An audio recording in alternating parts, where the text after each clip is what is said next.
there's anything else. At this time, I'm going to go ahead and welcome our speaker for this evening. As I mentioned, this is our one-year anniversary.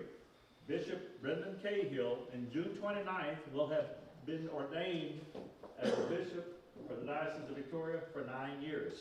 It's hard to believe. Time passes by.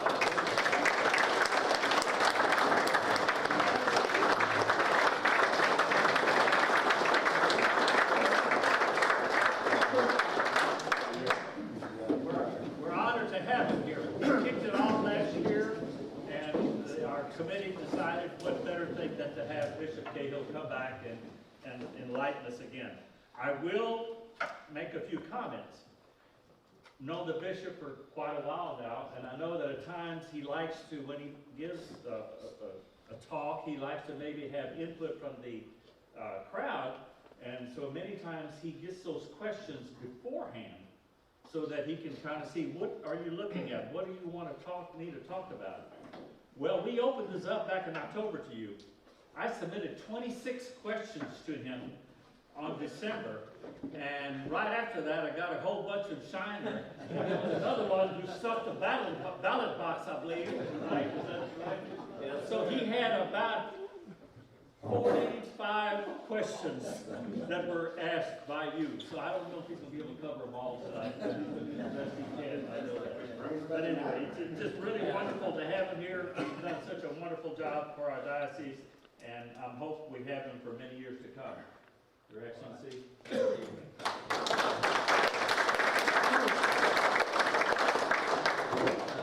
Yes, thank you very much. It's great to be back here a year later on the first anniversary of the Lavaca County Men's Group. And so I was glad to come back. And as Deacon Dennis mentioned, a lot of questions, right? So I kind of, in my mind, categorized them in 4 different areas. And so hopefully I'll get through as much as possible the next 45 minutes. And then I figured if we have to cut off, well, next time there's more questions. We'll get to them later.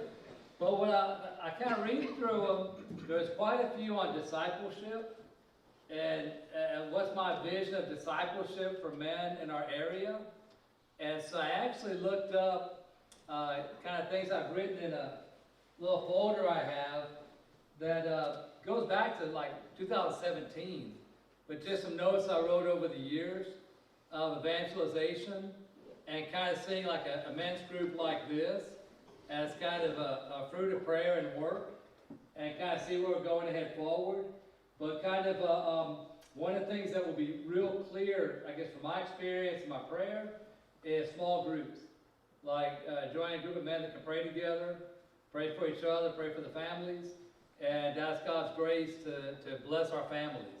And so I'll kind of, the discipleship question, I'm just going to read over some things of looking over this, going back a few years to see like where we've come from myself on my journey and with the all as a bishop of this diocese, where I've seen it come. Second area, a lot of questions about Father Charles' prom project, about how is it that we can promote a man and really a family from our area, from our diocese, towards sainthood acknowledged by the Universal Catholic Church. And so I have a few things I can share about that. I can say kind of the process, what we've gone through the last few years, where we're at, and then really practically, what can we do now to promote the cause for Father Crom? Then I also have quite a few questions about really eternal life, about judgment, heaven, hell, purgatory. How do we understand the transition after death? How do we know, if it's purgatory? And so I think that area would like to kind of deal with questions around that, just our facing judgment. How do we approach it? How do we understand it? And how do we know it? Kind of present about that. And then a fourth question is kind of interesting. How do we deal with, as a Catholics, right, the teaching of our Holy Father, Pope Francis, when he takes controversial statements? You know what I mean? When he teaches about climate change, or he'll take a political view, and how do we understand what is a pastoral leader that's maybe getting us to think and rethink and how do we understand our relationship with our Holy Father. And this was before, you know, all the stuff around Christmas about the blessing and all that. And so I thought that'd be a good one. And I have a book that I kind of refer to that helps me.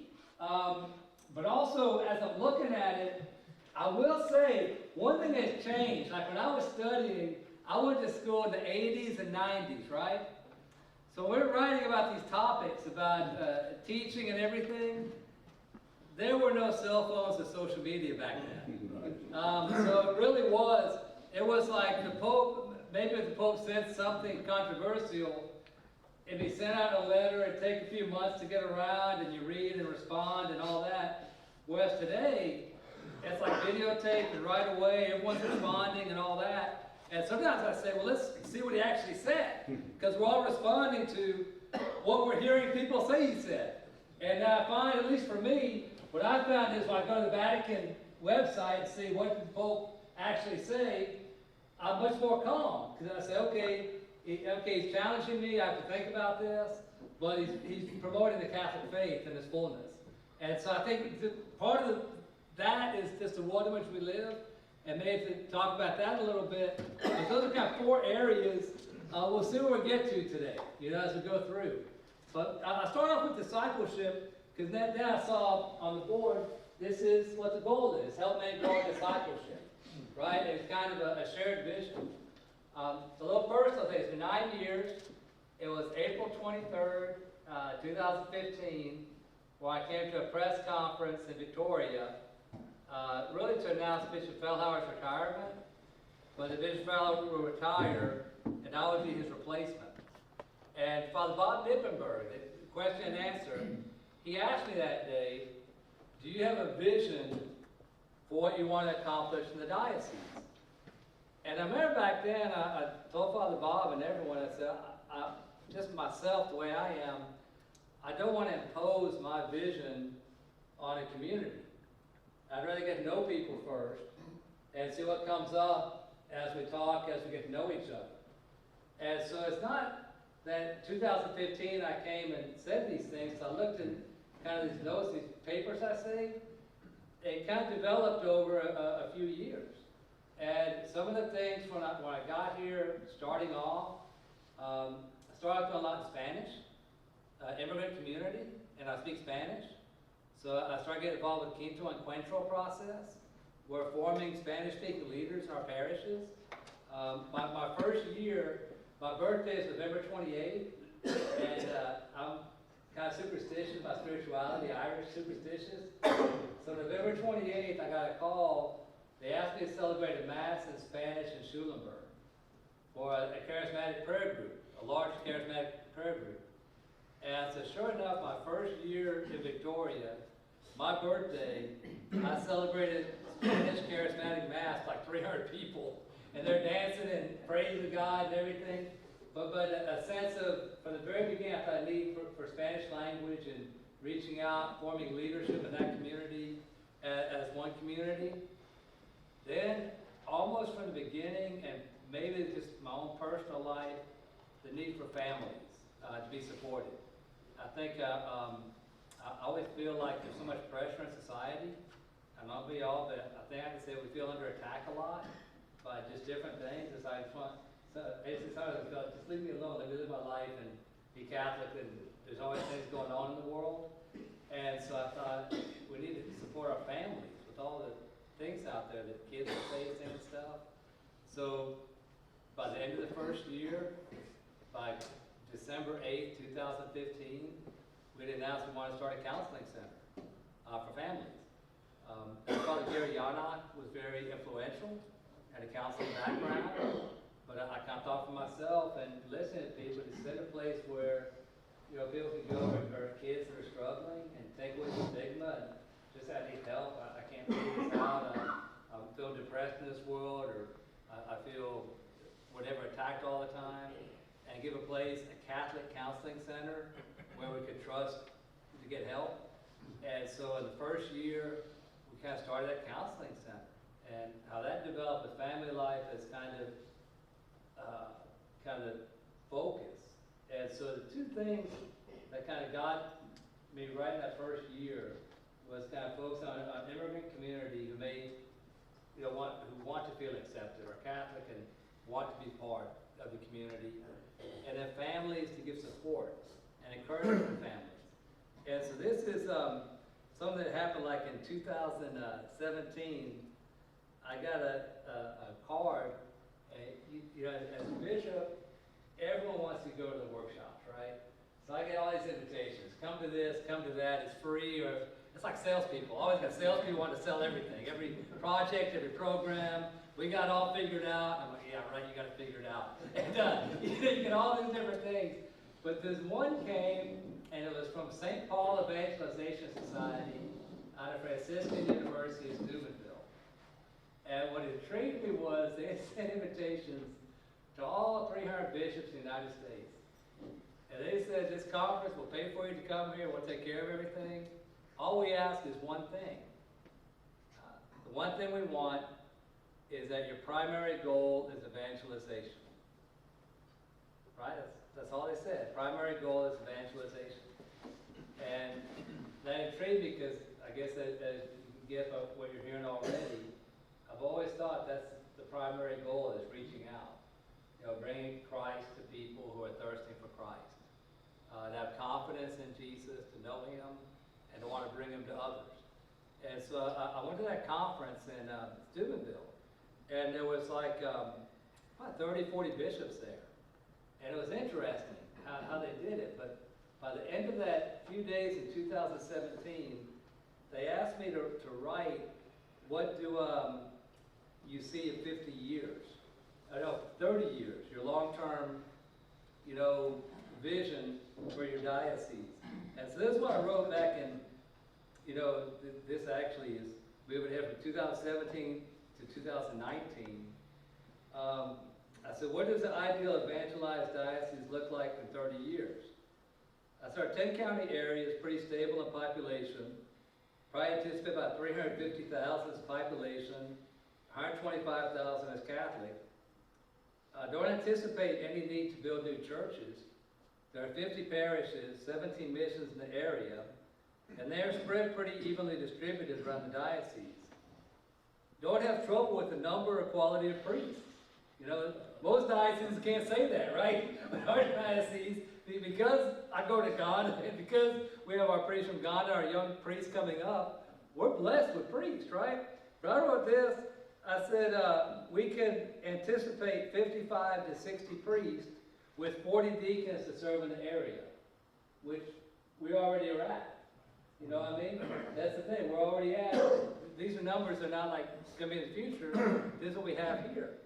So that's the number one. This will be my number one goal for discipleship. Every household who lives in the area will have met a member of the Catholic Church and been invited. And I put in Legion of Mary style. So I don't know if y'all are familiar with Legion of Mary, but Legion of Mary is a group I belong to, and we have a thing of evangelization. We actually arrange sometimes to go door to door in communities, and we have a whole system of how we do it. Like, it literally is, we just go to your door, hi, I'm Bishop Cahill from the Catholic Church, here's a bulletin from the church, and any questions you have for us. And, a few people say, get away, we don't like Catholics or whatever. But most people are very polite. You know what I mean? And then out of 100 people, you might get one or two that say, I left the church 50 years ago. I want to get married, and can you get married in the church, or the priest ought to be in a confessional, or things like that. And you can welcome them back. I kind of felt like if we organize over time, we go door to door to see how people are, and have an openness to the Catholic faith. And it's kind of interesting because, like the Legion of Mary style, we always say, we're not trying to convert them there to make arguments, like other people that knock on the door. Yeah, we want to just give the stuff out. And I thought that would be a long-term goal, And so around this time, started thinking, how do we get that long-term goal? And this is back when Father Gary was still here, Yanok, right? And so that's where, I guess, vision was developing, and calling it family evangelization, and focusing on the family evangelization. Not waiting for the sisters or the priest or other people to do it, but that we ourselves are taking responsibility for the evangelization. And we wrote a job description in 2019 for a position at the Chancery. And we call it Director of Family Evangelization. And I tell people this because this is around, so I kind of went from 2015, 16, 17, up to 19. So things take time, right? It doesn't happen right away. And so 2019, we put out this job description for an Office of Family Evangelization in Victoria, Texas, right? And that's where we got applications from all over the country. And that's where we got one young man from Orlando, Florida, who had been just on fire for the faith. He actually flew out to interview here from Orlando. And eventually, he and his family moved here, Justin Reyes. So many of you know Justin Reyes. And you think, how did Justin Reyes end up coming to Victoria, Texas? Well, it was that sense of a vision that we want to somehow have a process of forming families as ministry of evaluation. Now let me tell you this, again, I say I'm superstitious how God works. Because, you know, when he got here, he studied analytically. And I'm not an analytical guy, I'm a heart guy, right? And he studied it, and he talked to 80% of our priests. He talked to people all around. And he's kind of figured, what do I need to do to develop, you know, missionary disciples in our area? That we have families as agents of evangelization. And what he wrote was incredible. He said, first of all, what's very clear is you need to start with the men. Any studies that show, like church involvement, would say for a child, it's the father's involvement in the faith that determines it. Right? Everything, any analytical study will say the man taking responsibility for faith in the home is the leadership. What kind of struck me as interesting, the women say the same. We need to focus on the men. You know, focus on the men. It's that the men, the spiritual leadership. So he talked about that. You need to focus on men. Then he said, after you focus on men, then family. You know, focus on things for families. Then focus on women. Women's spirituality. Women have a place to go to. That was what he was hearing. And so you would see what developed. And when Justin, you know, moved from Orlando, Florida, all the way to Victoria, Texas, was here for 2.5 years, and then he and his family moved to Joliet, Illinois. You know, much bigger area, much bigger diocese, got called up there.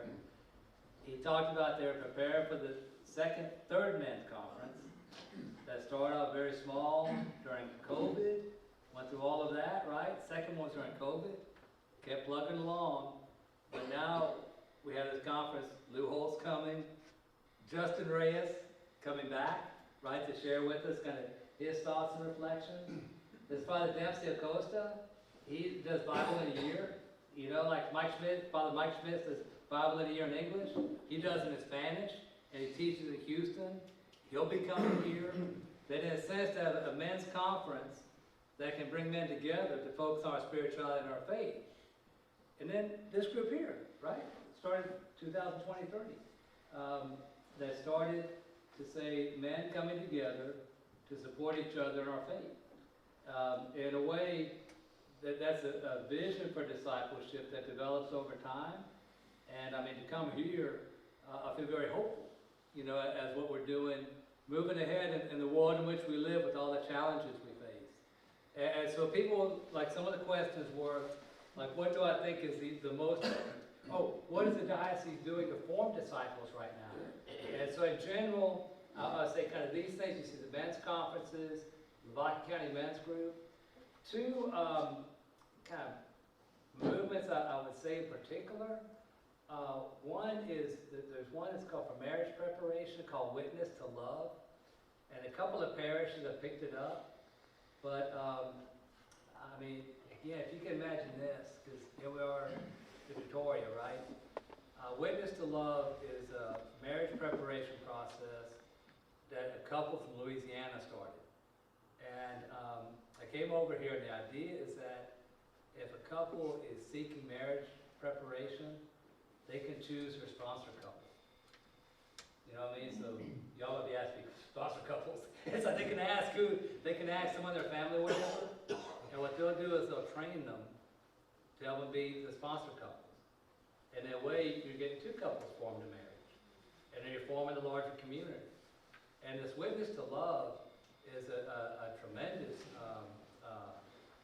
movement. And so I've been recommending it. Again, my personality, I don't force all these things. I see what grows and develops. But this witness to love, I'm really strong on. And even now to say that we're doing things nationally, you know, for that. With Bishop Gary now, I've talked with him about things that they want to do across Texas or across the country, things like that. And so marriage preparation and ongoing support of married couples, I think that program, Witness to Love, and this other one, George, will be on the Missionary Disciples. That there's a group out of West Houston called Parishes Day, and if like you and your wife really want to evangelize, be missionaries, they do a 3-year formation program for missionary disciples. And kind of the vision I shared with that is if each parish had 5 to 7 couples that were like trained as missionary disciples in a program like this one, that would be the change, because then it's reaching out and doing things. So I think right now there are some programs, but the main thing I recommend is just staying connected with things like this. That the men's conference is the main thing, but I think coming up, even we're talking about it, again, this may happen. We're talking about like a family conference where it could be thousands of people, just have families, you know, with the kids and parents all together, and do a concert, do things like that. So those type of programs are coming up. So I think with the discipleship, that's kind of the area I want to talk about. They're worded like, in a world that's often marked by secularism and materialism, how do you encourage Catholics to live out their faith and become more committed disciples of Christ? And that's really what I think. Find other families, find a community, find like-minded people. I also say to remain compassionate towards the world in which we live. I think the world is being converted by our love. And I know myself, sometimes I get so angry with the people attacking us that I want to fight back and destroy them. And I think, no, the call is I got to love them, just like those young men from Hallettsville in D.C. When, you know, we're being attacked, you respond, I love you, I love you, I love you. I pray for you, I offer my life for you, that we maintain that. So I think the world is marked by a lot of evil, but for us to be focused on building communities of faith. I talk about some of the strategies or initiatives. That's the things that I've implemented, some of those things, and mainly now, how it developed. As I kind of tracked down to like 2015, just how I started here, how it developed. So when Justin goes to Joliet, you'll learn another thing about me. I trust God will provide. So again, maybe because I've been lucky or something, I trust God will provide. So, you know, in 21, I think that's when Justin, you know, is going to move. And then I made a retreat, and I don't know which happened first. I get back, I get a phone call, and it's the Apostolic Nuncio from Washington, D.C., the Pope's representative. And he literally tells me, Bishop Cahill, I'm sorry to tell you, but I'm taking Father Gary away. And I tell people this, I don't think the Pope ever apologizes to anyone, but he's apologizing to me. He's like, they must have known how good he was, you know? But I told him, I said, well, you know how highly I think of him, you know? And then when he said he's going to San Antonio, he loves San Antonio. And so I thought, you know, he could not have a better place to go. You know what I mean? He obviously misses us and misses home. But he's close to home, he gets to see his mother, but it's like, okay, that year, you lose Justin, and all of a sudden Bishop Gary, what are we going to do, and all this, and Bill, are you worried, are you nervous? Oh, no, God will provide, now it works out. And I think spiritually, maybe practical advice too, to keep grounded in prayer. God provides answers. That's when we decided with Father Matthew. We all know Father Matthew from here, right? This Father Matthew gives a fellow that I trust his judgment, good holy priest.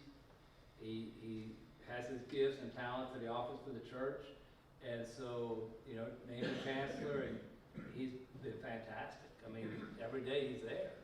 And then with Father Matthew, it's like, how do we place Justin? What do we do? And he had the idea of, let's elevate Father Jacob Coulter to, you know, call it Episcopal Vicar for Evangelization Catechesis, which again, this is the classic Catholic thing, right? Because by calling Episcopal Vicar, it's saying the bishop's most important thing is evangelization, catechesis, family evangelization. And so Father Jacob Coulter has all the offices kind of under him working together. And so these creative things, ideas that y'all are developing are coming kind of with him. And he also is a Steubenville guy. Like he's Steubenville trained and got a master's in evangelization from Steubenville. So has like good ideas. And so how kind of going ahead, the vision's working out with family evangelization of Father Jacob there, Father Matthew here. I hope they stay for a while. I get nervous. I get nervous sometimes because I talk too much. I want to tell people how good these guys are. But I'm hoping this will be a few more years. And with our priests and deacons that I mentioned, that we have a good group of priests and deacons to be supportive of like this, of y'all, right? I mean, you've been able to have priests and deacons come out, you know, and that you can see them and hear them talk and kind of learn and the ministry together. That will develop, and the families are evangelizing. So that's probably the main strategies, how they develop. How does the diocese support and educate individuals who wish to deepen their understanding of the Catholic faith and become more committed disciples? And that is, because some of the programs I mentioned are available, but like if you're Knights of Columbus, if you're not Knights of Columbus, they join Knights of Columbus. If you are Knights of Columbus has a ton of material. For forming men. And so I'd say, kind of, let's have to look way out for something new. But like Knights of Columbus in the area, they have good things for men's discipleship. And so I think you can look out there. Then what are the key challenges and obstacles you have encountered in promoting discipleship in our diocese, and how can we help? You know, one obstacle is we've always done it this way. Because that's one deal. It wasn't put here, but sometimes we'll ask, why don't we have more young people getting involved? And I'll tell people, I say, it's not just our diocese, it's all around the country. Why don't we get more young people involved? And I go back to a story I heard one time, and this is working specifically with the African American community. So it's very specific, African American community. Why can we get our young people involved? A young woman shared a story. She said, I went off to school, and I actually got a degree in accounting. You know, so I came back and wanted to be involved in the parish. And so they put me on the finance committee. And so first finance committee was good. I got the material, got to see all that. Then second finance committee came and got the material and asked a couple questions just to clarify, like about this or that. And she said, pretty soon they didn't want me on that committee anymore. it was almost like, I said, for us older people to say, I need to allow the young people to ask questions. And I remember as a teacher one time, somebody told me, Father Brendan, when young men ask questions, they're not questioning you, they just want to answer it. Just be calm and answer it. And to allow the leadership to develop for the young people. And that's maybe where, like for me, like to see a Father Jacob Coulter or somebody younger take over leadership. I think that's going to be a key for any organization. To say, you know, I've kind of decided I'm never going to figure out social media, so I'm not going to be your social media priest. But Father Philip Broom, Father Jacob Coulter, Weimer, Father Chase Goodman, these guys are fantastic at it. And for me, let them go. Let them be the ones who know how to use it, who can communicate that way, and be comfortable. I'm just not going to be good at that. That's not my gift. My gift, I kind of decided a while ago, I'm not going to write books or anything. It's one-on-one, sit down with people, that's me. And to allow other people with social media to develop it. But whatever organization, I would say allow the young people. How can you help?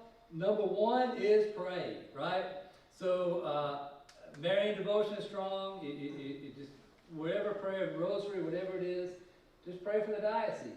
Pray for us to be open to God and to Pray for every soul that lives. There's 300,000 people live in our area.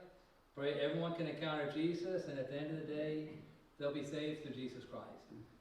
And our works and actions will help them. And so for us on our mind, to keep that goal is every soul that's saved goes to heaven. So that's kind of all getting on the discipleship part. The Father Crom part, I think I'll probably go shorter on that because Father Crom, we have a lot of stuff being done on him, so I do want to encourage you. We got the prayer cards, right? So we have the prayer. The process for becoming a acknowledged saint within the Catholic Church, that's a long process. So again, we're Catholic, so we have Pope in Rome and different congregations there. And so how is it someone from Shiner, Texas, USA, his name could be brought to Rome in advance for sainthood? And so really a big part is beginning right now. Fortunately, last week on our retreat, Bishop Tony Taylor had worked on a cause for Leslie Stanley Rother, who is a priest from Oklahoma, who has been acknowledged as a blessed. And he put it pretty simply. He said, Leslie Stanley has had advantage in the process because he was a martyr.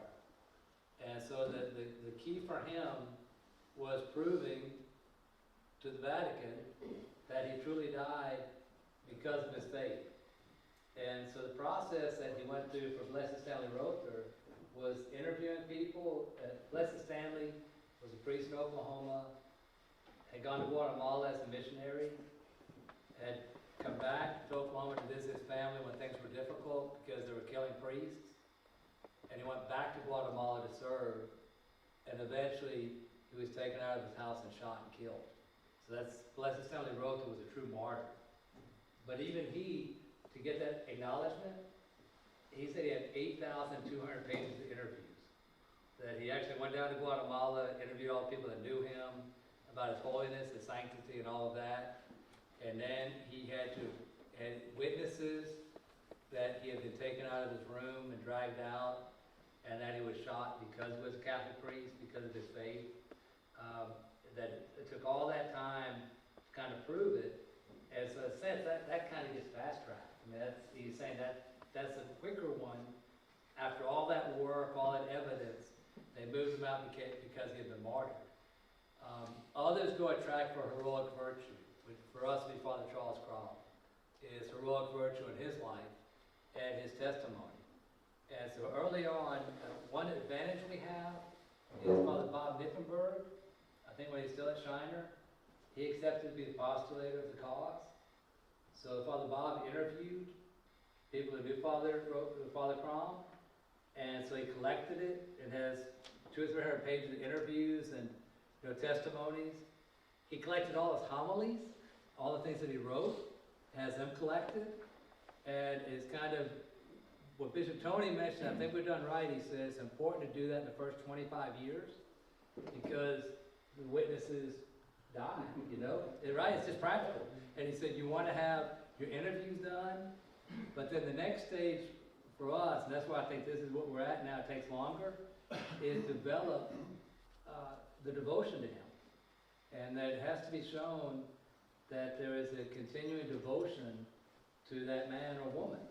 And so in a sense, we do our talks on Father Crom, which, I did a talk in Houston, 1,000 people, and if I could get more given the talks, that you develop this Father Crom project and raise money to do prayer cards, to do promotional material, things like that, and just to develop that devotion.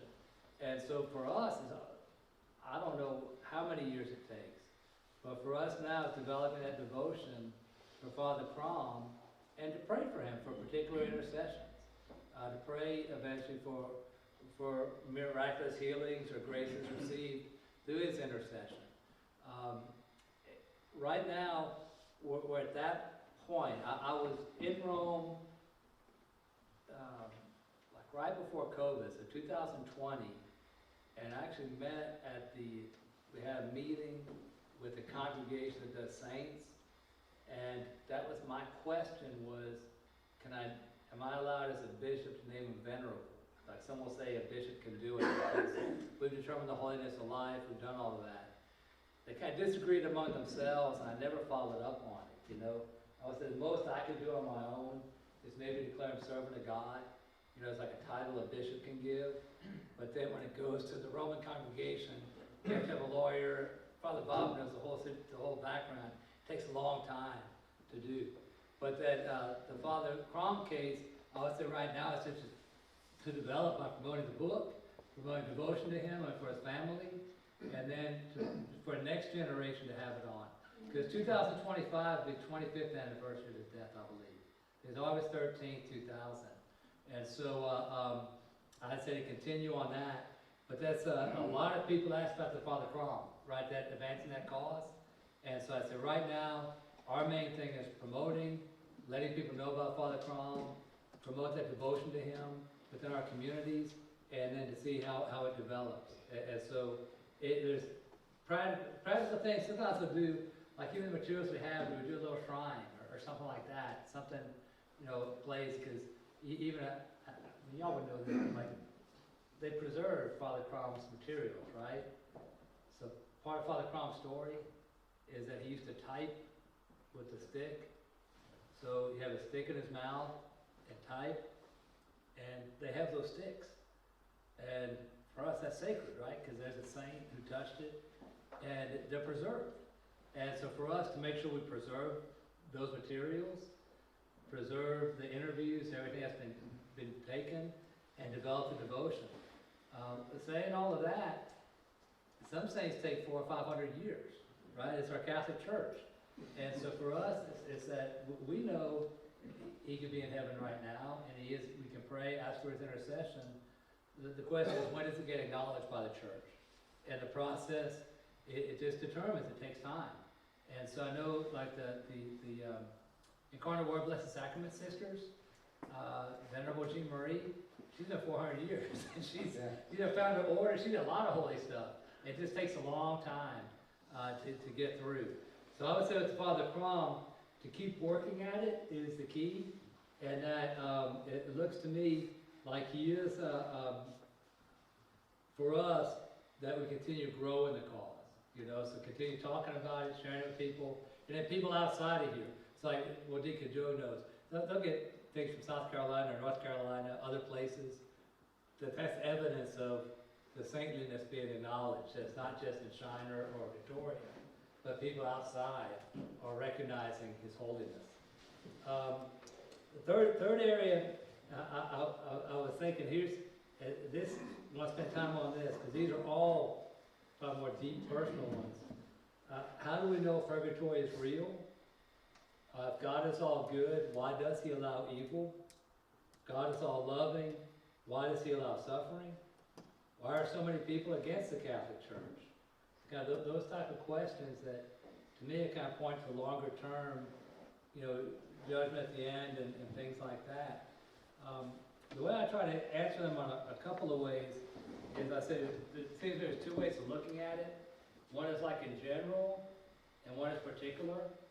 So if I'm looking at the question, why is there evil in the world in general, I accept and believe God is a good creator, and there's an order and beauty to the universe, and that God created humanity and gave them free will. And free will, to me, is kind of the answer to it. That it's the mystery of it, that God created us to choose between good and evil. And I'm actually more okay with it, because I say, if all we ever could do was good, we'd be like robots. You know, I think there's something beautiful about being able to choose for good. There's a beauty of enduring suffering and love for another. There's a beauty of being human that goes back, I think, that original gift of free will to humanity, above all creation. And even the ancient Christian writers would say that, you know, we're greater than the angels, because, you know, the human beings are the ones that have that gift of free will as we do, and God so loved us, he chose to become one of us. And so I think if I go back in general, all the evil in the world goes back to the first free will of Adam and Eve, and that passes on from generation to generation. And we live in a world that all of us are affected by it. I tend to personally, spiritually, I must identify the evil of free will is self-will. If I insist on myself over another, and the response, the saving response is love, where I seek to do the will of another, where I see the beauty of another and want to serve the other. And that it's a struggle we'll always have our whole life. We have self-will going our way, fight to get done our way, and we find out when we let go and serve that we have true freedom. That's kind of a structure spiritually we enter into. But I think the why of evil in the world is around free will. And I do find a little bit of comfort in the fact that I imagine if we didn't have free will, we'd just be robots. And there'd be no, I don't know, it'd be different. I just don't know. And so I think that's how God created us. In the individual, so that's in the general, I say free will. That's where in the individual and me, I say individual is self-will. I think doing the examination of conscience is just seeing like if I've been selfish today or not. And it almost can get that simple, all 7 capital sins or whatever. It gets down to selfishness and pride and being able to serve another. And then it gets to, with that, with the evil, well then how about the afterlife of purgatory, heaven, and hell? The understanding of purgatory comes from our Catholic teaching. And so for me, I start my approach to the afterlife focusing on, I've come to believe and accept that Jesus truly rose from the dead and that he appeared to the apostles and Mary and the other disciples. And that something really happened there. And that the scriptures are written down in the inspired word of God that talk about something. I accept that with all my heart. I believe it's a gift of faith. It's hard to prove to anybody. I think the best proof we can give is just the fact that even one time I read a book by an atheist. He couldn't believe it. How do 1 billion people in the world still believe this? He just thought it was crazy. He thought it was the most ridiculous thing. What he couldn't believe is 1 billion people in the world were willing to suffer for this belief. And that actually was evidence of the truth of it, right? Like how could 1 billion people believe that man 2,000 years ago really did rise from the dead? And there has to be something happen. And so I accept it. But then that's what leads me to say, okay, when they recorded it, none of them recognized Jesus when they saw him resurrected. So his glorified body was different. And he kind of went through walls and showed up, and the glorified body is different. So I do believe in a resurrection, a glorified body, and I believe in it because it's scriptural. Then from the early church, there was a sense that there was a time between the final resurrection and an interim period of like a trial or testing, or what we call purgatory now. And I think back on that because even like the Greek philosophers, I don't know if y'all say that's Greek philosophers. Remember their myths of like a guy rolling a boulder up a hill and falling down? Even like a pagan philosopher would have a sense that in the afterlife there must be a sense of the evening out because things are so unjust here, right? It's like why do people suffer? Why does that happen? Well, there's a sense in the afterlife of an evening out that even just pagan philosophers would have. That if there's a creator looking out of the universe, that in the afterlife there'd be like an evening out. We don't see it that way, but we see it as a gift of faith that none of us is worthy to get a right into heaven. Yet there may be a time of testing or purgatory to prepare us for it. We don't know what it's like.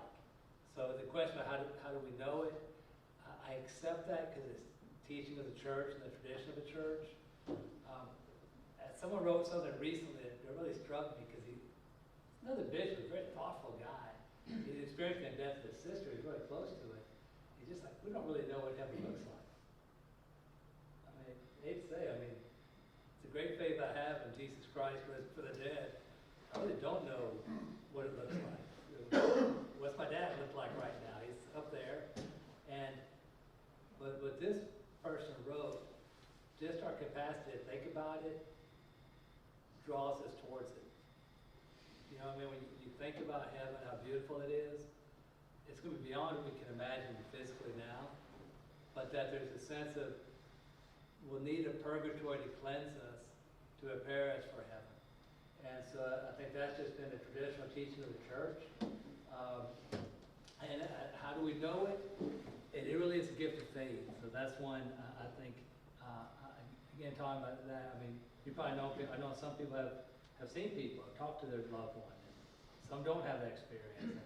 And I learned to trust it all. It's just, there is an afterlife, and there's a hope of eternal life that Christ gives us, and that He taught us. And so I've always accepted that as far as the gift of eternal life and heaven, and it's beyond what we can imagine.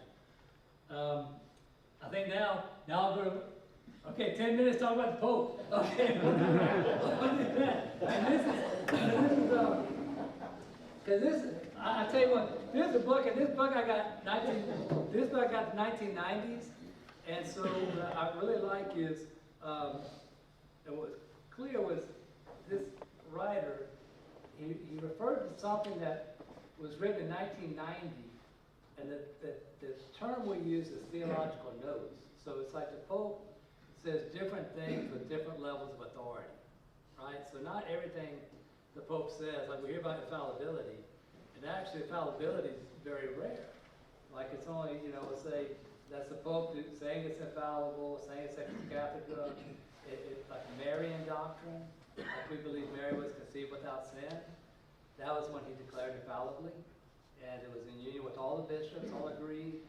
No one disagreed, they understood that's authentic teaching of Mary. She was immaculately conceived. But there's 4 levels, and so I guess defined in 1990, like what these 4 levels will look like. And so the first is the one that's infallible, but that's one that is the bishops are all in union with the Pope, and it's an act that we say together. It's very clear this is infallible doctrine. Then it goes to the second level of things the Pope would say with a higher level of authority as well, where there'd be a pronouncement that this is to be definitively held, or something like that. An example, I mean, I could say Pope John Paul II, St. John Paul II, very controversial, but about ordination of women. And he said that's to be definitively held. That ordination is for men, from the foundation of the church. And so he kind of was very clear on that and expressed the reasons why, and was pretty clear. And so there's some teachings that they won't necessarily use the word infallible to it, but they'll say with a level of authority that it's to be definitively held by Catholics. And so in a sense, that's where certain levels of teachings could be, where the Pope, in union with all the bishops of the world, they accept that level of teaching. Then you get to like a third level of teaching, where it calls non-definitive declarations supporting the truth of God's Word. And on this level, we're called to have a submission to what the Holy Spirit says.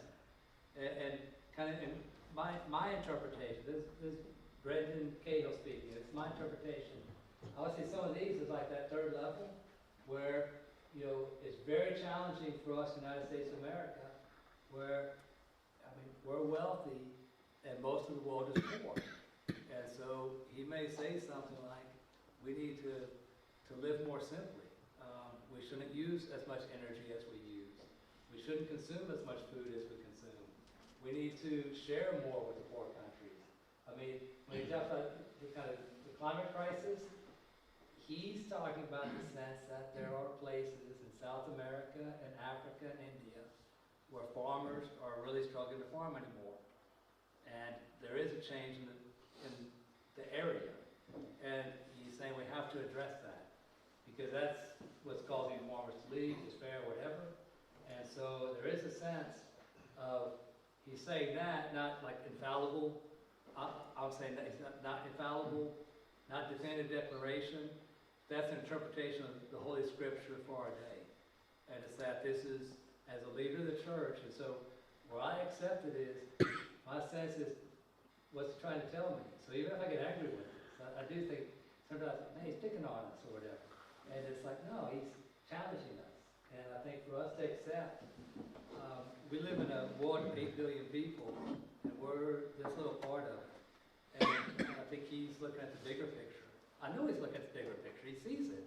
And when he's talking, he's not just talking to us, he's talking to the whole world. And so that third level is one that would say, you know, there's a level of authority in him speaking. I give most of the things that he would say, that level. The fourth is, he would say sometimes they'll intervene in questions under discussion. That's like the fourth level. But it still says we have to submit loyalty to the teaching. So it's never to be like, it automatically is wrong, cause a fight, cause division. That there's a sense of union. And while I'm thinking about this, I thought, because that really created a stir right before Christmas, when, you know, Cahill was teaching and the Pope saying to bless same-sex marriages, and, you know, what is that? It just doesn't seem right and all this. And then when I read the actual thing that was written, I mean, it obviously said marriage between one man and one woman. Very clear. Again, that's kind of the definitive teaching. I believe marriage between one man and one woman. But then it's dealing with how do you deal with people who come ask you to pray for them? You know, if they ask you a prayer or a blessing. And I thought about that. I never really asked people, you know, what's your state of life? I pray for them. And I learned to accept it as, I'm reading this, I'm accepting that. It's okay, I understand that if somebody comes, I'm going to allow, they're asking God's grace and to pray for it. And for me to be sensitive, this is what I think is challenging me. Me to be sensitive to say that even that person who's living in whatever state they're living in, if they ask you to pray for them, then pray for them. And to be able to do that. It actually forbade giving a formal blessing like liturgical. So this is what social media world I don't understand, because it very specifically, basically it very said, don't wear a stole and don't do this. And sure enough, what comes out on social media right away? Priests wearing a stole for the blessing of a marriage, or, you know, it's not, it's exactly the opposite of what the document said. And so I think social media takes over some of these things, you know. And then the other thing kind of interesting, because, you know, an African perspective, right, with the African priests. So, and this is Father Matthew telling me this. And Father Matthew's well read, right? He reads these things. And so I think that the African bishops really responded strongly against it. But in the beauty, that's it, is the beauty of our Catholic Church. The cardinal who wrote this thing, he invited the cardinal representing all the African bishops to meet with him. And they apparently had an agreed upon response that really reaffirmed the traditional Catholic teaching. And really called us how to be merciful to people who ask for prayer or whatever. And so it kind of works its way out that, wow, okay, how do I deal with that? If the Holy Father says something that I feel uncomfortable with or whatever, I would have a dialogue about it, but I have to have trust that he is truly the Pope. He truly is a follower of Peter. And I think that's something that's, you know, we have to uphold. And I think it's a grace. But I use this book, kind of those ideas that helped me out over time, to say, well, what is clear with the infallible, which is very rare, definitive teaching, which is more often but still rare, than the ordinary magisterium would call it, that I need to accept and listen to, and the other is just more like photos this, like he does the airplane interviews, you know, and it's like, that doesn't have a high level of authority, right? It's like he'll say something crazy on the airplane, and people go nuts. And it's like, he just told an airplane. It's not like that was not a definitive statement, that was not whatever. That was just, he might have had bad chili or something, had bad flu. You don't know. You know, it's like, and you have to understand, for me, you have to understand that as well. Because I think our current day is, maybe in the past that wouldn't be out all over the place so quickly.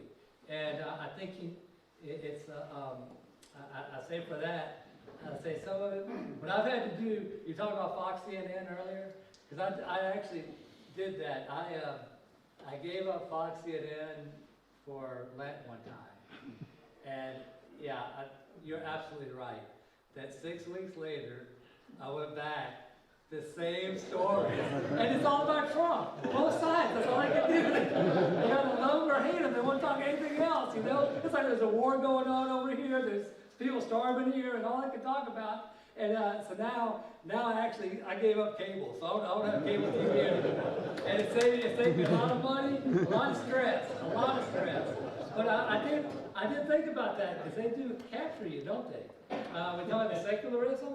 It's like they know how to get into our psyche, and they really do. And so I thought about that, and so I've kind of applied that to with the Holy Father. I look at the Vatican News website itself to get the information. Go straight to that. It's Vatican News. Even there, sometimes I think it's picking on the U.S. because they'll say stuff about, you know, but it's like it's more from the source, you know, just from the source. Everything else. I remember recently I was at a parish and someone struggling with that. Just had a hard time giving an answer of it because all these social media, I don't know which one I really trust anymore. They all seem to have their bent or their angle or whatever, and so it's hard to get the news. But I think with the Pope thing, though, I think we do, as Catholics, we accept him as a true successor of Peter. And so there is a level of deference, respect that's due to him. And that I think that may be something we just have to accept. It is accepting the will of God and choosing our Holy Father. We believe that. And so I think that might cover me through. I want a little bit longer. I was going to go to 8:15, but I mean, I appreciate the questions. I did want to get the Pope President because that's on people's mind. And I found, again, there's one deal in general, but in particular, I just feel every day we celebrate the Mass, pray for our Pope, pray for our bishop, and our bishops in union with the Pope pass on the faith and have trust in that. But I think I've got to cover up an hour right now, man. That's fast. God bless you all. Thank you for your patience.